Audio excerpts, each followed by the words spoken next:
We are at Johnson's Horsepower Garage kicking off our Bonneville Road Tour. Wait till you see the 3 to 4 buildings we're going to go through.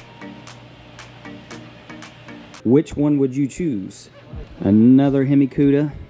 We'll kind of wink at you with the warranty, but we're not going to help you much because, you know, we're selling you a missile here. And so if you take it out and blow it up, you know, you kind of asked for it. But it's a fire-breathing monster, and you know what you're getting into. More bodies. See the funny car bodies just hanging.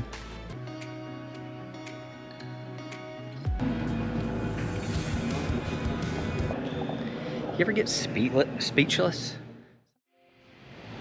Well, welcome back to another episode of Opposing Cylinders. We are at Johnson's Horsepower Garage kicking off our Bonneville Road Tour. So Drive 2025 is underway. We have a group of people here, thanks to Johnson's Horsepower Garage for allowing us to come through the shop.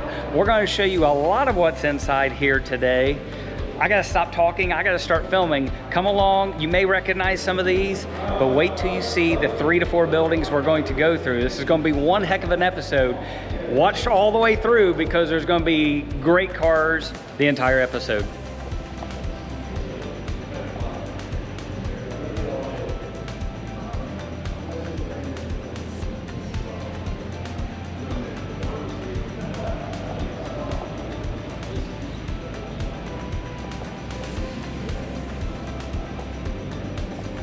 So they do a lot of work here as well.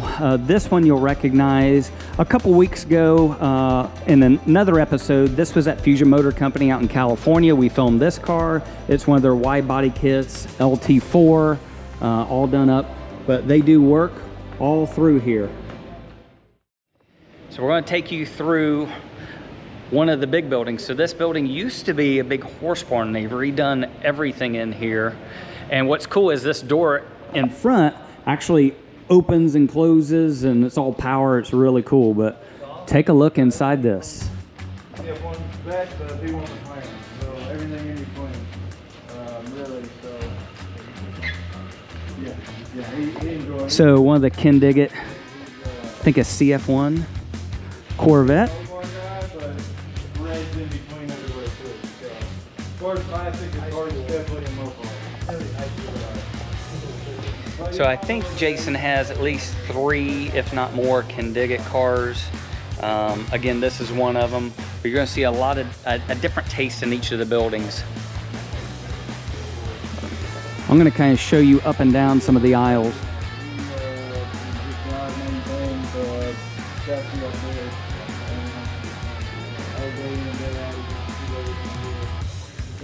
I like this.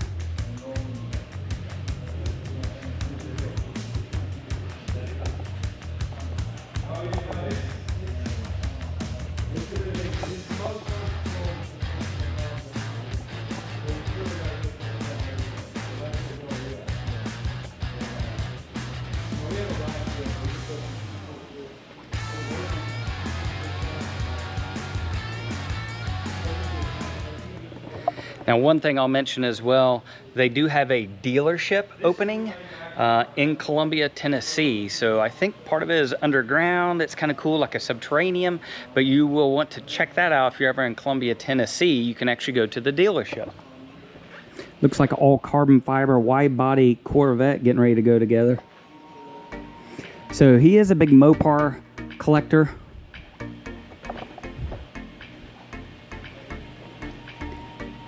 Two-door Tahoe.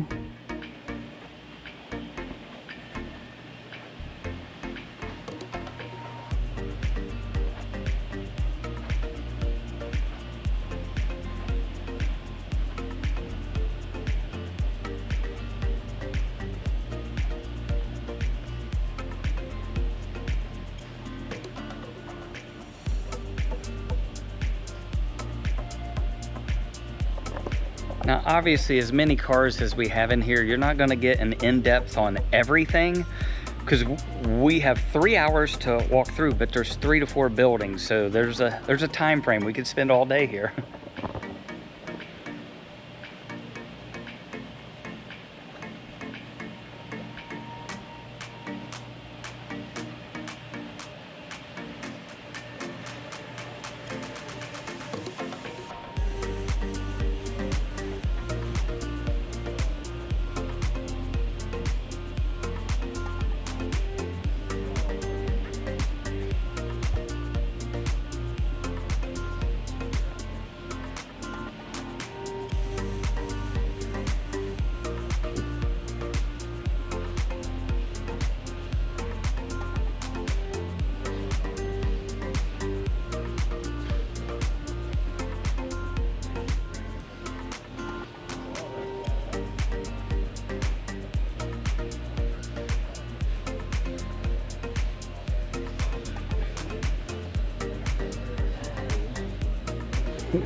You can tell this is an Alloway car. The wheels, the black. Johnson Hot Rod Shop. Yeah, they do some wicked rides. They did a safari like that one right there. I think they do last year over it.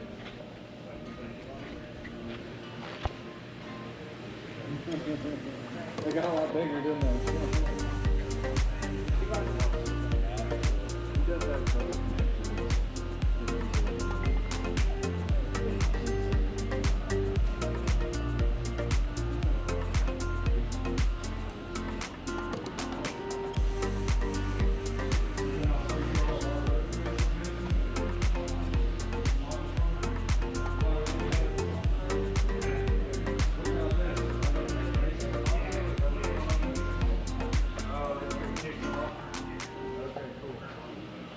Is this a P1? Yes, sir. People walking by don't even know what it is. So, a P1 McLaren, I don't think you're going to be able to see it, but I see the carbon weave underneath the paint. Is this entirely carbon fiber? Yes, sir. Wow. Yeah, look at the carbon fiber doors, so you see everything. This is a 7-figure plus car, a P1. So Google P1 McLaren, whether you like it or not. This thing is crazy, and in person, how wide it is, and the wing. So the wing is all actuated.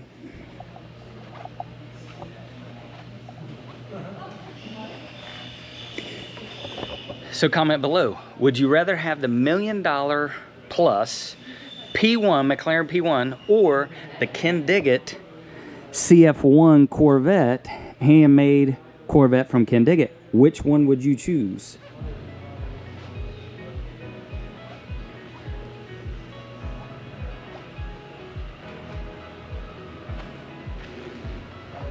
Wow.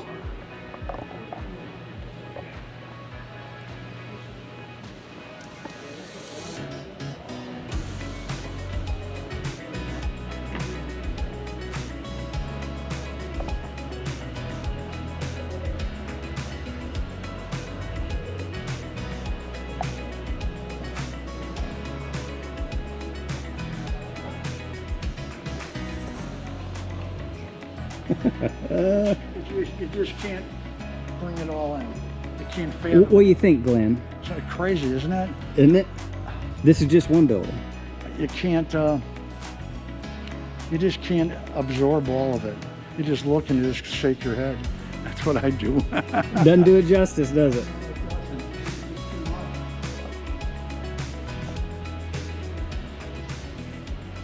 I'm going to show you, this is kind of, I'm going to start this row. So we're going to show you, this is kind of a Mopar row. So our Mopar fanatics, this is for you. You're going to watch this row. And again, he has a big collection of Mopars. He's into all that. So Roadrunner, Hemi. 426 Hemi.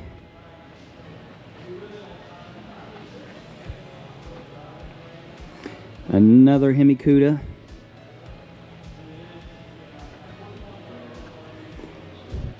So the Challengers, the Roadrunners, the Hemis, you name it.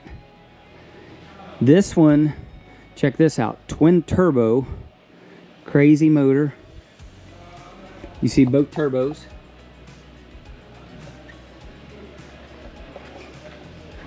How about this one? Convertible Hemi Cuda. Another Hemi Cuda.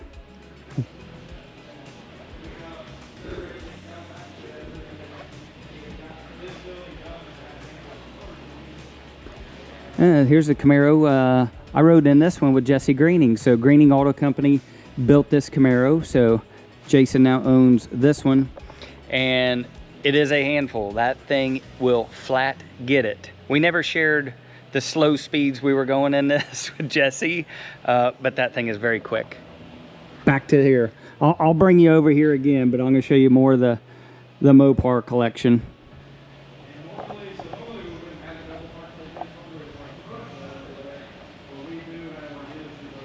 Here you go.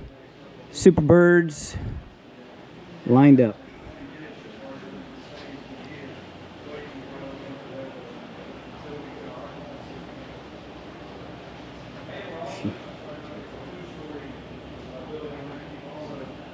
Got a Viper motor in this one.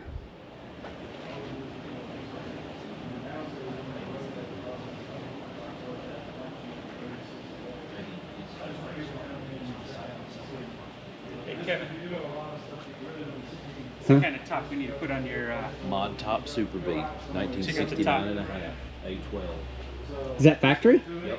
Really? Yep. The build sheet right there goes through everything. Special order, green floral roof. Very, very rare. So, is it a 440? Yep. 440 6-pack? Yep. And every one of these cars with the A12 package came with the liftoff fiberglass hood, black painted steel wheels. It was released in the middle of 1969. So what do you think one of those go for? This car with this floral top on it, it completely messes up my estimate. It's been a while since I looked at it. They're well over $100,000 now. I was going to say more than that. Yeah. Nothing would surprise me. I mean, And I'm sure it's probably all numbers matching, so with all the stuff documentation. I wouldn't be surprised at all. It's an incredible find. But everything he's got here is the pedigree. It's the car to have, every individual example, unless it's just something that's just genuinely really nice car, that's just a good old car. He's got a couple of those around that are just more everyday, but he's got a lot of really incredible cars. Like the 3 Dodge Daytonas in a row. Oh, yeah. It's insane to see all 3. We know how much those are. The bright orange 71 Hemi Cuda down towards the end of this row is all original paint, interior, everything. Incredibly low mileage. A lot of Mopar people didn't even know it existed or think that it was possible, but it was brought out of the original owner's collection, I believe, not long ago. It's an amazing, if you want to see a 71 Hemi Cuda as it was dropped off the delivery truck, it's down there. It's as it was. It's So we'll have to show that one up close more. Absolutely. Okay. All the Mopar people will lose their mind when they see that. Well, walk us down there, Braxton, and tell us more about the car, since you're a Mopar guy, right? I was very much years ago. I still am. Still have a sweet spot for them, but we'll see. I mean, I've gotten more into traditional hot rods because of all of you people influencing me. But He sounds like that's a bad thing. all these cars could be misconstrued as a bad thing. They're just eat up our money and our lives. Well, even the convertible, I mean... That's a 70 Hemi Cuda convertible. That's like the $1 million Mopar. And like I say, Challengers, they made slant 6 Challengers. They made 318, 340, 383, 446 pack, and 426 Hemi, if I didn't say 340 already. This is the 446 pack. That's a 446 pack. These are all like some of the best of the best, and this is the Hemi Cuda, all original. You can see where the original paint, where it's been washed and occasionally, rubbed through in the polish here and there, but this is exactly what the car was when it was taken off the Well, look at even the sticker on the bumpers. So keeping all the original stuff. And they reproduced those tires, but I think those are actually the original tires. So even when you see these, I've seen those before. Those are actual ones. So what's that car like this estimated? Hundreds? Maybe more than that if it's all original. I would say over $1 million. I would think. I mean, I like I say, I've been out of the Mopar world for a while now, but all of it flashes back when you start seeing this stuff. I mean, Yeah. Chrysler, apparent from what I remember reading up on this stuff. Like I say, I used to be a nerd for this, but this is a decal on the side of the car. This is not a painted detail. This is actually a decal. And when these cars started going through the assembly line, the guys that were in charge of putting the decals and the striping on the cars, told their supervisors and the people at Chrysler, do not ever design a decal that size again because it's miserable to put on. I mean, it is just a nightmare because the car's on the assembly line. You're trying to get it built, and these poor guys are going through there trying to get something that big to line up. Plus, it has to line up on the door properly too. Yeah. So but it is.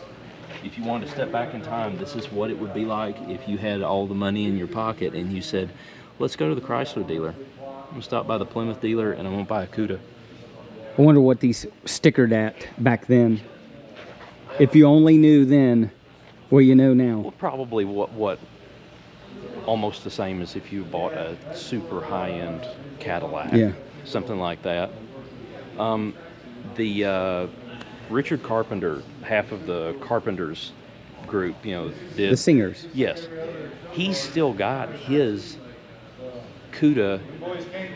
It's a, let's see, what that car is, a 440 6-pack with a shaker hood. Looks very similar to this, but it's all black.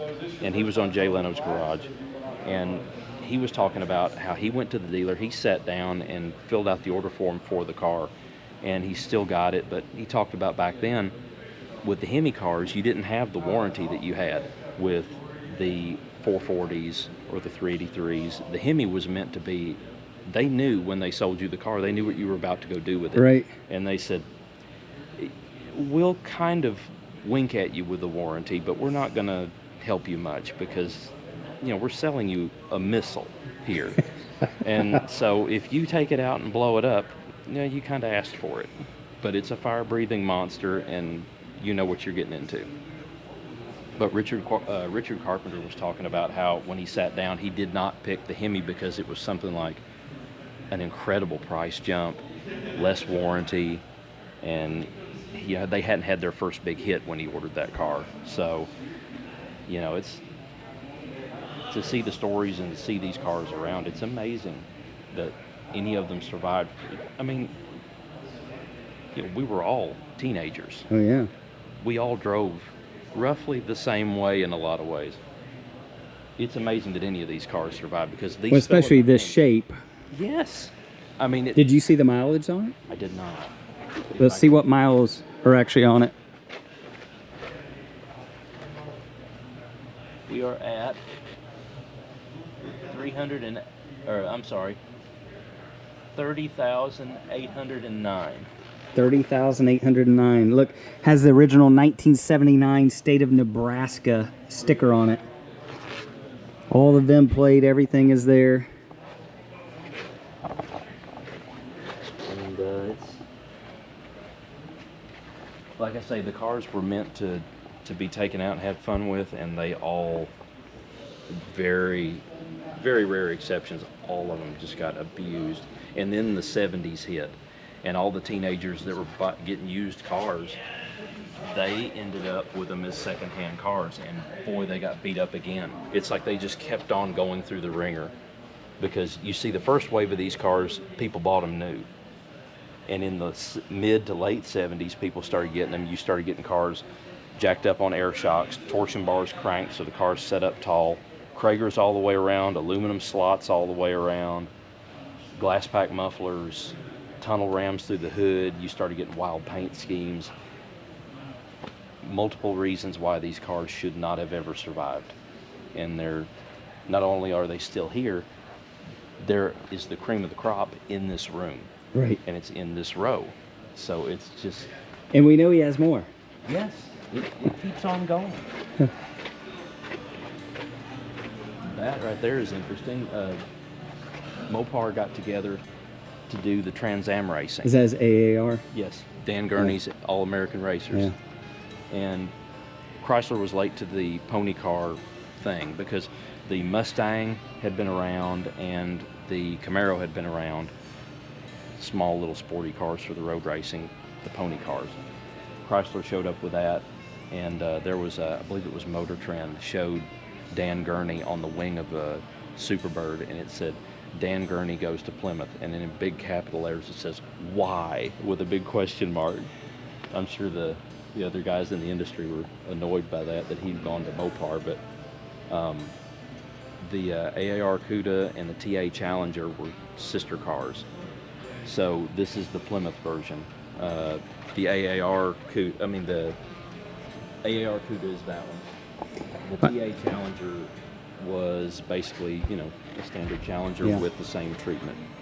Flat black. Well, and we had the orange one that we sold. Yes. And that slipped my mind that you had and that. I really started learning so much about it, and it's like, okay, even how the turn signals fasten in there per year, and just everything underneath the car, and what shocks, and looking at all the numbers and matching. So I knew that he had a purple one because I tried to get him to buy the orange one. And the other thing too is, like, when you see this, like the finish on this is Organasol is what it was called. And now I don't know what people are using to mimic it, but that paint, the 70 Roadrunner had a stripe. The 70 Roadrunner looks like that. That's a 70 GTX. That would be the more gentleman's muscle car, if you want to call it that. Those cars had a black stripe on the hood using this same, it's a satin, it's got a texture to it. And when you get it right, it looks like this. Well, and a lot of the hoods never really fit well on these either because they were all fiberglass. Yeah. And so that's one. The springs. Yes. So you would see it all kind of bulged here and everything because the springs are trying to pick the hood up the entire time, and it's just warping that hood the whole time. So to have one really kind of fit is crazy. And then the color choice. That's a factory color. Plum Crazy purple. Yeah. So, or in violet. They had different names for Dodge and Plymouth. One was Plum Crazy, the other one was in violet. Low miles too. And it's interesting too, on the Challenger TAs and the AAR Cudas, they all have the exhaust come out in front of the tire on the side, and it's a funny looking exhaust when you get to the muffler because it does a little loop and comes back outside.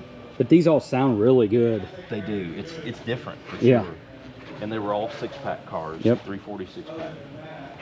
I want to go down here and look at some of this row. You see anything else that really stands out on this row? I saw the green Camaro. Kindigit car. Yeah. So that's interesting. You may recognize this car from TV. Another Kindigit build. You got the Hemi in this. I'll show you this car. The video really won't show the color justice in here. I can only imagine how much it cost to build this car. This little filler.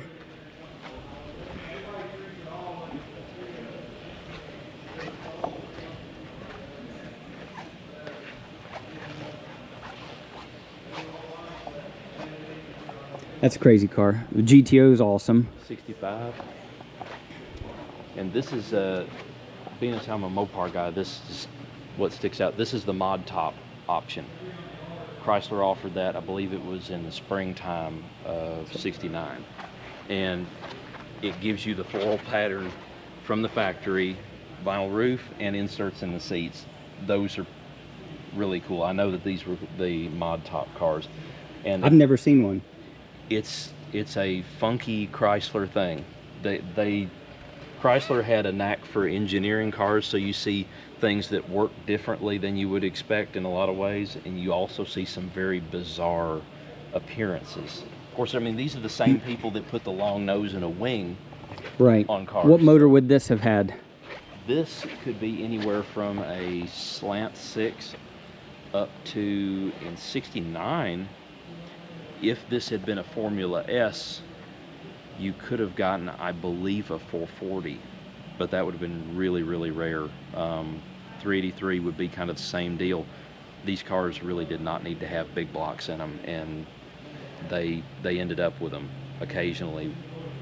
Very rare packages, but usually these cars came with a 340. Well, it's a nice car too. Or a 318. Now, see, I would probably just walk by this car because I don't know anything about it, but you really get up and start looking close to it.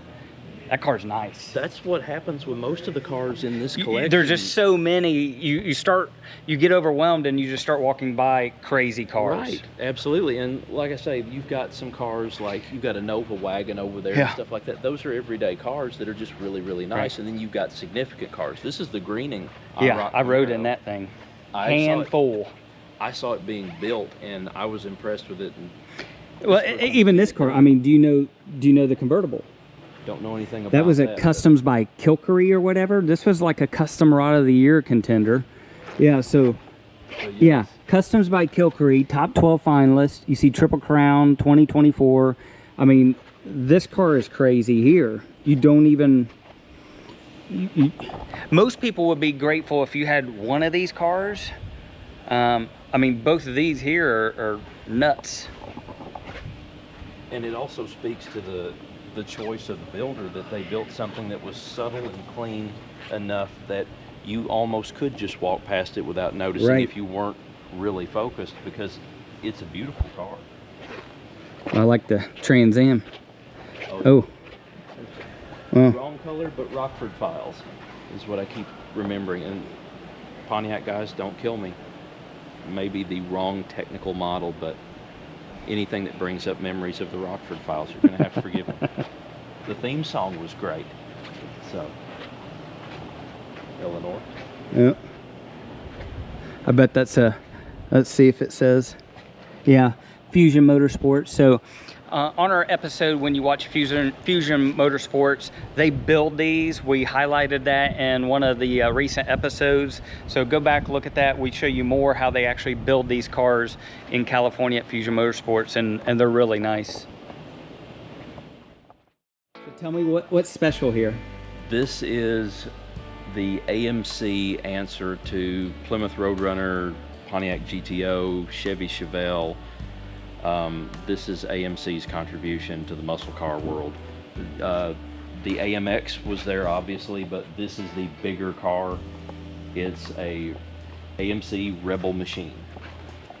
And this is the red, white, and blue paint scheme that was factory paint scheme. The AMC cars were obviously very patriotic people. And again, forgive me AMC guys, but they always had a quirky, odd look to them. It's cool. It ages like a lava lamp to me. I mean, So the sign says one of 600 known to exist. they're rare. Occasionally, you will see these cars come up for sale that do not have the performance stuff, that do not have the cool paint scheme. To have one that is a factory red, white, and blue with that bulge on the hood, with the hood tack, it's a special car. And What motors would these have had? it was some strange AMC, like Let's a see if it says in here. 304, I believe. What's the sign say? It was an odd. Oh, okay. Correct. Y code 390, 340 horse V8. Ford Warner close ratio 4-speed Hurst shifter, and a 354 limited slip rear. One of 2,326 Rebel machines produced, and one of 1,000 in the iconic red, white, and blue combination. Believed to be 14,000 original miles. And like I say, the AMC cars have always had their unique niche in the world, and it's just cool to see it when in a sea of other cars. Again, I'm a Mopar guy. I've got Plymouth Roadrunners. They tend to be more rare than Chevelles and Camaros and Mustangs. This is even more rare than anything in the Mopar world. And these guys kind of gravitate toward the Mopar people. You'll see AMC stuff at Mopar shows. So it's odd and it's cool. Braxton is a wealth of knowledge. Take him anywhere and he will educate you.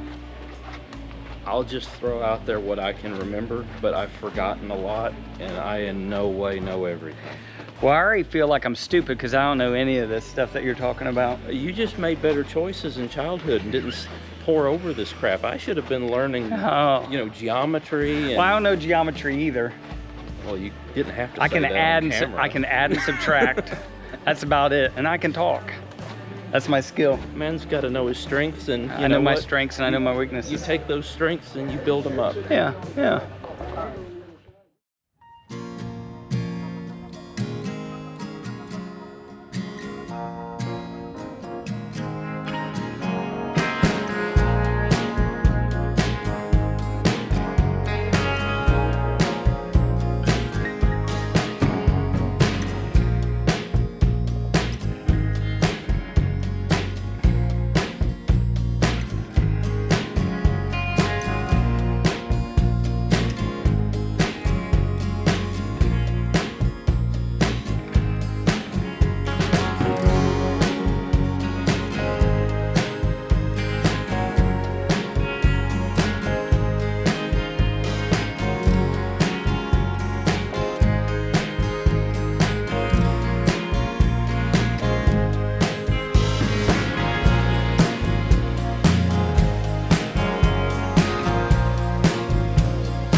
stop 2. You see buildings all around as we come in, and we got cars rolling in with us.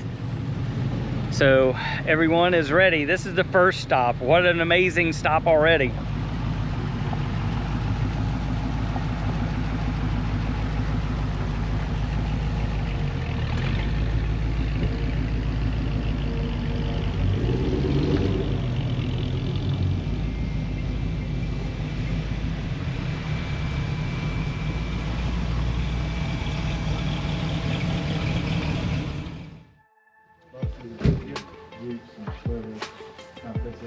It's a little packed right now. We're a little thick, but Tough problem to have. yeah. This is my good building we'll need to do something at some point. We'll get rid of a few trucks.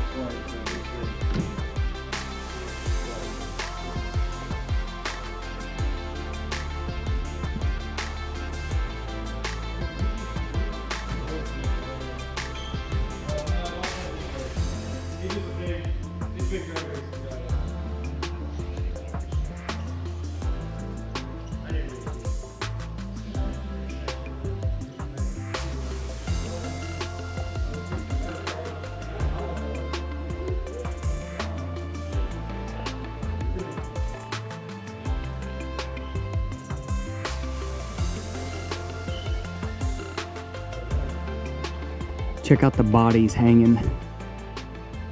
And then all the NHRA stuff up top. More bodies. See the funny car bodies just hanging. So you may recognize some of this. Again, we talked about the racing. So sponsor a lot of different racing teams. So they're into a lot of this. And then he's a big Mr. Norms fan. So Jason has a lot of Mr. Norms cars.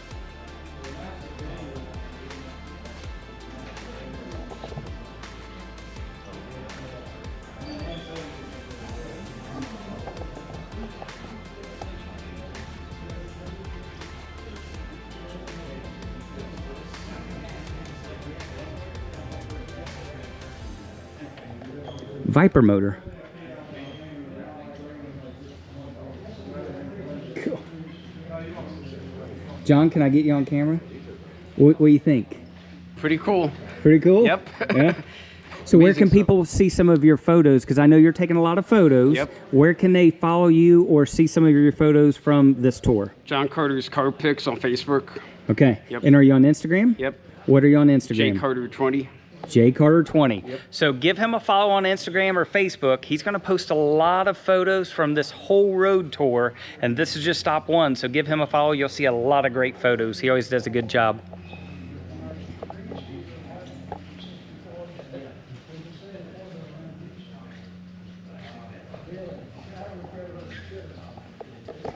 Okay, we're going to take you into the next space, which is all trucks. So you're going to see a lot of trucks, and then we're going to go into more buildings after this. But I'm going to give you kind of a quick walkthrough on some of the trucks. For the truck people, the 4-wheel drive, the lower trucks, you see a little bit of everything back here. Maybe we'll steal one for a road tour car.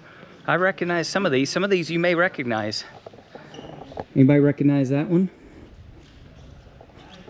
Check out this. Rob, this one is for you, the Volkswagen people, with a little matching trailer. How cool is that? Look at this thing.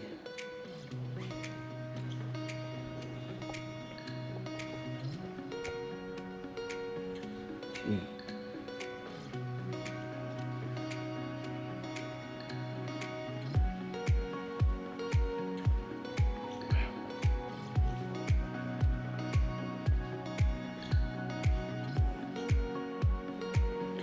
I need an OBS truck. Jason, will you sell me an OBS truck? I need one. Let's look at this miles. Oh, gee whiz. Wow. Low miles.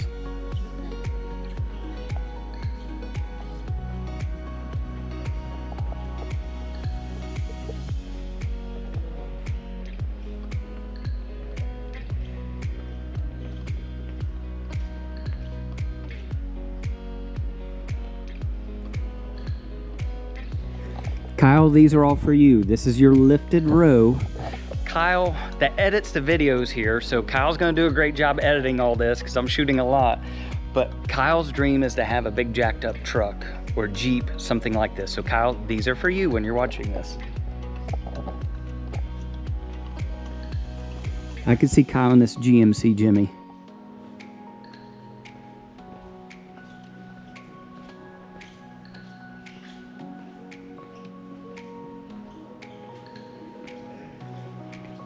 Notice all the big fans.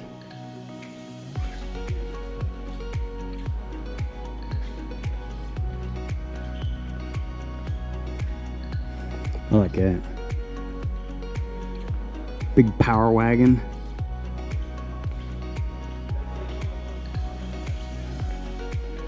Wow.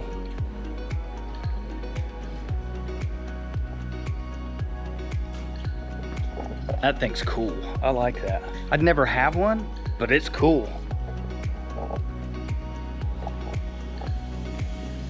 Just on both sides.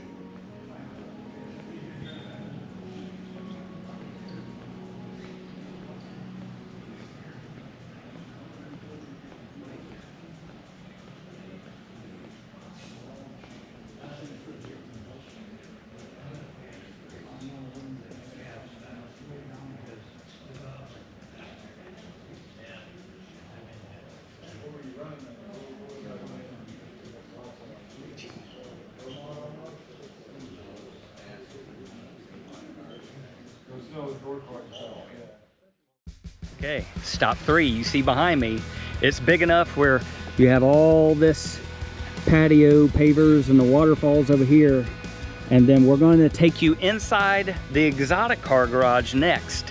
So it's big enough where all the cars are parked underneath, and we're going to take you inside some of the most crazy exotic cars that you can fathom.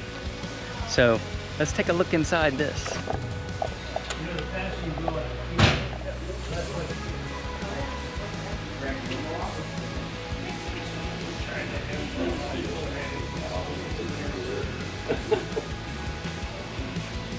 Go ahead. Thank you. Start out with Charlie Buttons. You're right.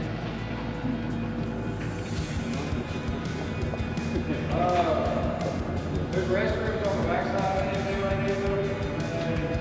There's AC in that corner where my mom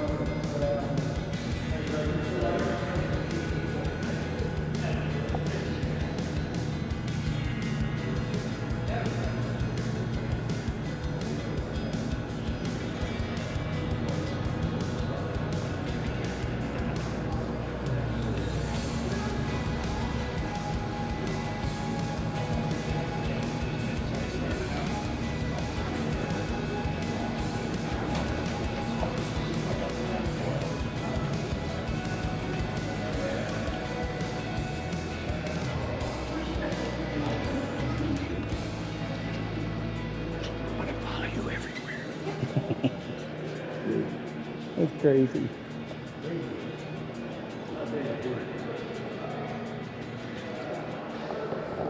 What would you like a ride in? I'm picking out a few that I would like a ride in. I'd like a drive in the STO. I'd really like to drive an STO, and I have sat in one of the new Ford GTs, but I've always wanted to drive a Lamborghini. I've always told my wife that I want a Lamborghini one day. Just growing up, you always have that stuff on the wall, but I like it.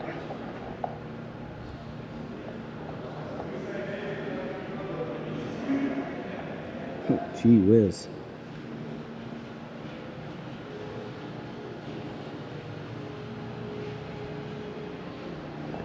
Okay, I'm gonna walk back here, and then we're gonna walk all the way around and show you more inside, but I gotta start back from this road to show you more. So your AMG, I think Blackwing, is that what these are?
Viper Row.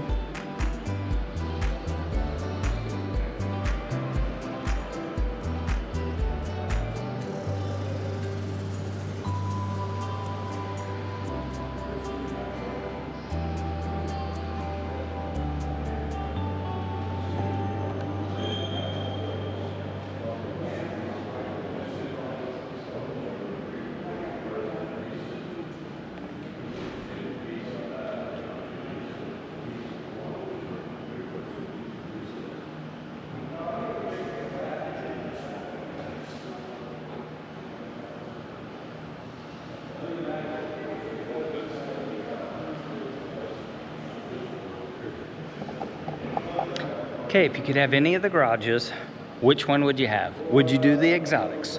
Would you do the big barn, the first one with all the more classic cars? Would you do the race cars or the truck collection? What would be your favorite? Building wise, this building is crazy to me because even just all the artwork all around, everywhere, the lighting. You have a lounge in here, the bar area upstairs. We'll show you even in here.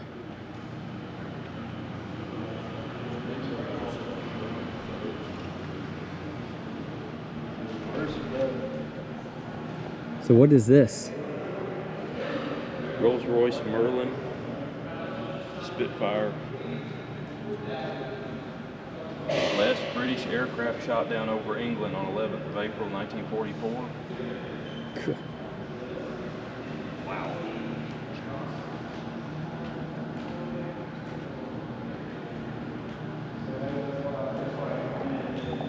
You ever get speechless? Sometimes I do. You know, we are blessed to go to a lot of collections, and I've been to a lot of amazing collections. I don't know if I already said it. This one in this collection is over 260 cars at this point. So, and it's growing. They have another building that they're going to be moving more cars into, but just really amazing. And there's so many cars that I try to take it in, but sometimes when I film for all of you, I don't get to take it in as much because I'm focusing on the camera and not the cars themselves.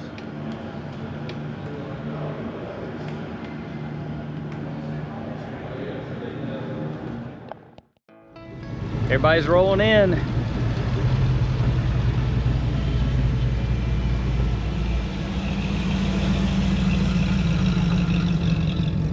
Well, we hope you really enjoyed today's episode at Johnson's Horsepower Garage. What an amazing shop tour. I think everyone else really enjoyed it. Hopefully you did as well. Comment below, what was your favorite part? What was your favorite building there? Give us a thumbs up if you liked today's episode. Hit that subscribe button if you haven't done so yet. Follow Johnson's Horsepower Garage. We'll tag them in the comments below. Check out our website, opposingcylinders.com, where we have lots of new listings each and every week. Consider becoming a member. Our people on our road tour here are all members on our website. They received a discount for coming with us as well. So we hope that you consider joining our next year's road tour. More information coming on that soon. We're gonna go in here to Viking Pizza in Spring Hill, Tennessee. We're gonna break some bread the first night all together, and we're on the road in the next episode on our way to Arkansas. And come along for the ride for this entire road series, Bonneville Drive 2025. We're going to see you on the road in the next episode.